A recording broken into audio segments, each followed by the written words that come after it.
नमस्कार. आपण बघत आहे पोलीस टाईम न्यूज. दिनांक 2/7/2026 चे 5:15 ते 6:30 दरम्यान गुन्हे शाखा घरफोडी विरोधी पथकाचे अधिकारी व अंमलदार यांनी मिळालेल्या खात्रीशीर माहितीवरून अन्न सुरक्षा अधिकारी यांच्यासह पोलीस ठाणे हुडकेश्वर हद्दीत प्लॉट नंबर 165 इंगोले नगर नागपूर येथे राहणारे इसम नामे जतीन जयप्रकाश शाहू वय 25 वर्षे यांच्या राहते घरी पंचासक्षम रेड कारवाई केली असता त्यांच्या घरात शासनाचे प्रतिबंधित केलेल्या वेगवेगळ्या कंपनीच्या वेगवेगळ्या फ्लेवरच्या तंबाखू, पान मसाला व इतर तंबाखूजन्य पदार्थ असा मुद्देमाल मिळून आला. आरोपीच्या ताब्यातून प्रतिबंधित तंबाखूजन्य पदार्थ एकूण किंमत 31,680 रुपयाचा मुद्देमाल जप्त करण्यात आला आहे.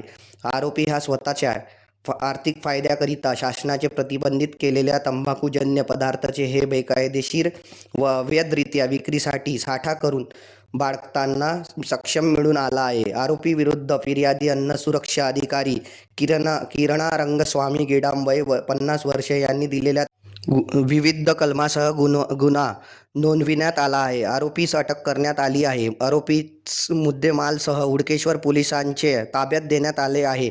पुढील तपास सुरू आहे. वरील कामगिरी नागपूर शहरचे महापोलीस आयुक्त श्री विश्वास नागरे पाटील, महासह पोलीस आयुक्त श्री नवीनचंद्र रेड्डी, अपर पोलीस आयुक्त गुन्हे श्री राजेंद्र दभाडे, महापोलीस उप आयुक्त डिटेक्शन श्री दीपक अग्रवाल, महासह पोलीस आयुक्त अतिकार्य गुन्हे शाखा शिवप्रसाद पारवे यांच्या मार्गदर्शनाखाली पोहनी दिलीप चंदन व त्यांच्या पथकातील अधिकारी व अंमलदार यांनी केलेली आहे. Bureau report, police time news, Nagpur.